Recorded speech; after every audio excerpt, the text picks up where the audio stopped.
Assalamualaikum warahmatullahi wabarakatuh. Kembali lagi dengan kita di channel Tungku Ridho. Baik, pada kesempatan kali ini kita akan membahas sambungan yang kemarin, yaitu tentang tanda-tanda isim yang bunyi matanya yaitu fal ismu yu'rafu bil isnadi ilaihi wa bil khafdi wa tanwini wa bidukhulil alifi walami wa hurufil khafdi. Fal ismu, maka bermula isim, yu'rafu itu dikenalkan akannya isim, bil isnadi ilaihi dengan apa dikenalkan isim? Dengan isnad ilaih, dengan sandaran ilaihi kepadanya isim, wabil khafdi dan dengan khafat, wa tanwini wabit tanwini dan dengan tanwin, wabidukhulil alifi dan dengan masuk alif dan lam, wa hurufil khafdi dan dengan huruf khafat. Nah, jadi permasalahan kali ini kita mau membahas masalah tanda-tanda isim. Jadi untuk kita vonis satu kalimat yang merupakan isim harus mempunyai tandanya masing-masing. Untuk yang pertama yaitu isim, kita mengetahui kalimat ini adalah isim. Tandanya yang pertama yaitu dengan isnad ilaih. Apa itu isnad ilaih? Isnadus syai'in ilaihi, sandaran sesuatu kepadanya isim. Sesuatu yang kita sandarkan kepadanya isim itu ada tiga macam. Yang pertama berupa fi'il, yang kedua berupa isim, yang ketiga berupa jumlah. Jadi yang pertama adalah fi'il yang kita sandarkan kepada isim sehingga dia bisa kita vonis kepada penamaan isim. Contohnya kama zaidun. Zaidun itu satu kalimat yang bisa kita vonis kepada isim, kepada penamaan isim, dikarenakan ada sesuatu yang kita sandarkan kepada zaidun, yaitu kama. Timbul pertanyaan, ada gerangan apa dengan kama sehingga bisa kita vonis zaidun itu sebagai isim? Dikarenakan kalau kita tinjau kepada makna daripada kama itu, kama bermakna berdiri, yang makna berdiri itu merupakan sifat bagi seseorang, sehingga ketika kama tersebut, berdiri tersebut kita sandarkan kepada zaid, maka akan menimbulkan sebuah hukum, yaitu zaid sudah berdiri. Maka itulah alasannya kenapa dengan ada sandarannya satu kalimat kepada kepada kalimat yang lain, sehingga kalimat yang lain itu yang merupakan tempat beradanya sandaran sifat dikatakan dengan isim gitu. Kemudian sesuatu yang kita sandarkan kepada satu kalimat yang kita vonis kepada isim ada berupa isim. Jadi terdapat dua isim. Yang isim pertama adalah sifat, sehingga kita sandarkan kepada zat. Yang zat itu kita namai dengan isim. Yang ini isim juga, namun isim yang ada sifatnya. Contoh zaidun akhuka.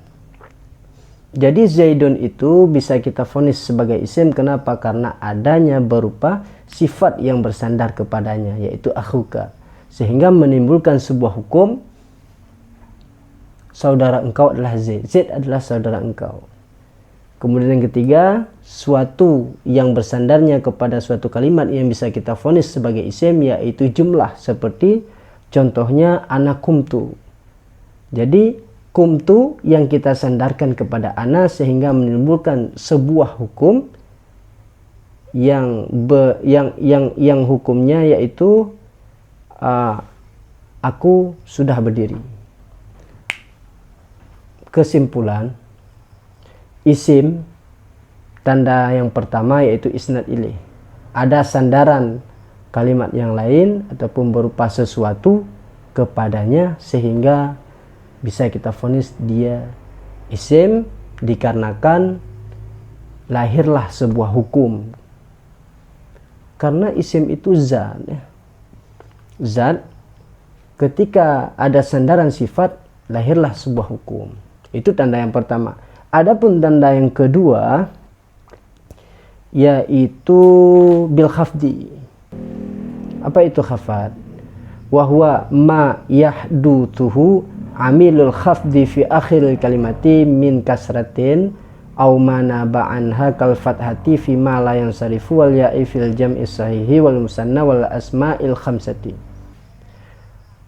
Khafad adalah sebuah penamaan yang dinamai oleh ulama basariyun, sedangkan ada nama lain yang dinamai oleh ulama kufiyun yang namanya jar. Jadi antara jar dan khafad itu maksudnya sama,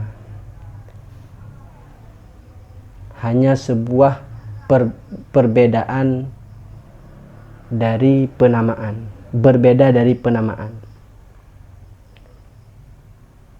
Khafad artinya hasil bekasan sesuatu disebabkan oleh amel khafad. Amelnya banyak, amel jar ada 19.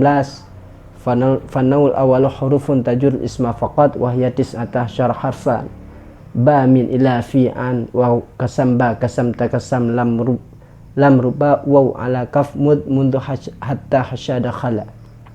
Atau amel jar berupa tabe, yaitu naat, badal, taukid, ataf bayan, ataf nusuk, ataupun yang dinamakan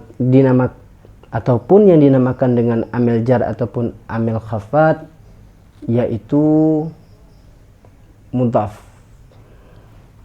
Jadi hasil bekasan mudhaf ilaih tersebut majrur ataupun mahfud disebabkan mudhaf. Itu tanda kedua. Tanda kedua yaitu khafad. Hasil bekasan disebabkan huruf jar ataupun tabe ataupun idhafah.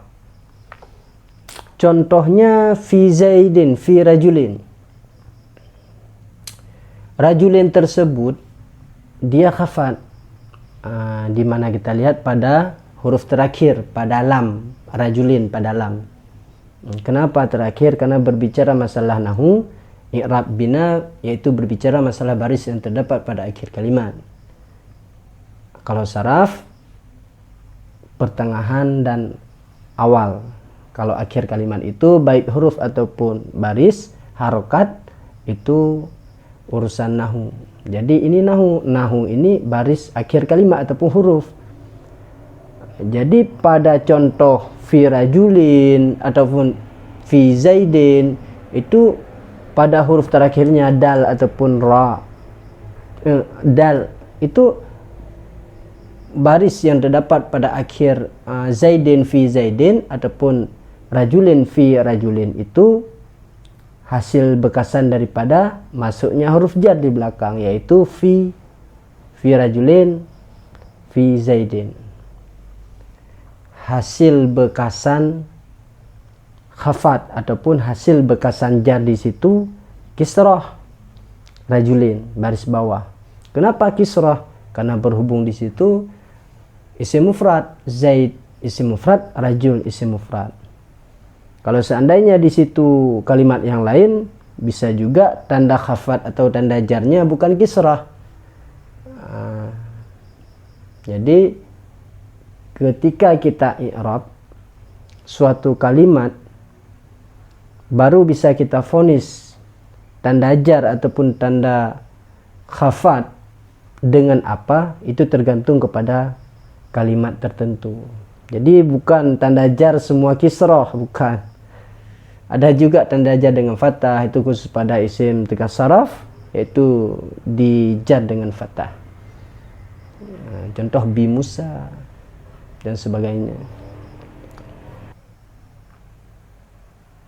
Seperti yang sudah kita ketahui, tanwin itu adalah baris dua bawah, baris dua atas, atau baris dua di hadapan. Namun tanwin menurut pengertiannya yaitu wahwa nunu zaidatun sakinatun tutabi'ul akhiral ismi lafdan wa tufariquhu khattan. Tanwin adalah nun yang lebih lagi yang sukun, yang mati. Tutabi'u, yang mengikuti ianya nun yang lebih yang sukun, akhiral ismi, akan akhir isim, lafdan pada lafad, pada ucapan, wa tufariquhu, dan terpisah ianya nun yang zaidah yang sukun, khattan, pada tulisan. Jadi yang intinya tanwin tersebut adalah bunyi nun mati, nun tersebut nun yang dilebihkan.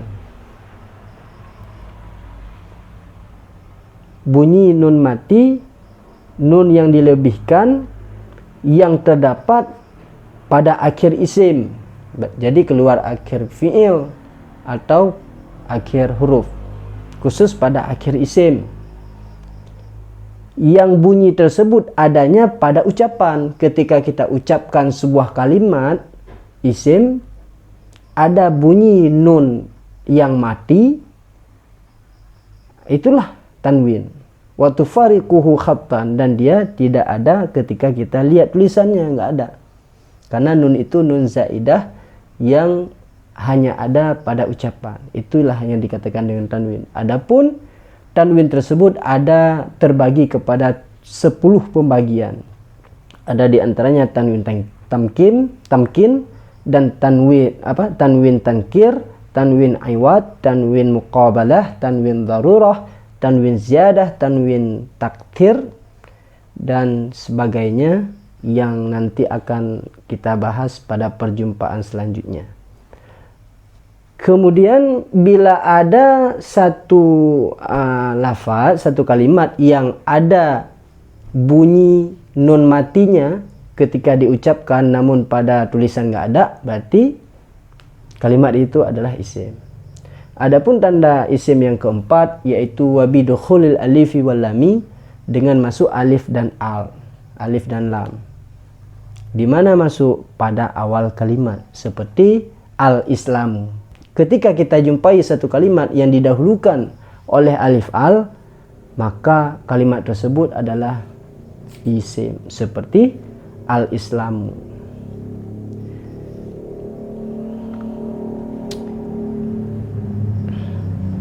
Kemudian yang selanjutnya, yang terakhir, yaitu huruf khafat. Tadi kan udah ada khafat, sekarang huruf khafat. Ini berbeda, karena khafat yang di belakang adalah hasil bekasan daripada amel khafat. Kalau sekarang amel khafat, amel khafat, atau kata lain daripada amel jar. Jadi bila ada satu kalimat yang didahulukan oleh amel jar ataupun amel khafat, maka kalimat tersebut adalah isim. Seperti contoh fi zaidin.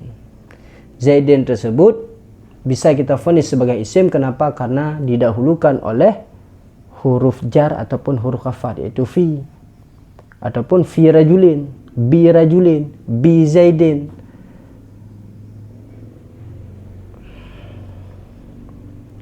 Hanya ini yang dapat kita jelaskan pada pertemuan kali ini.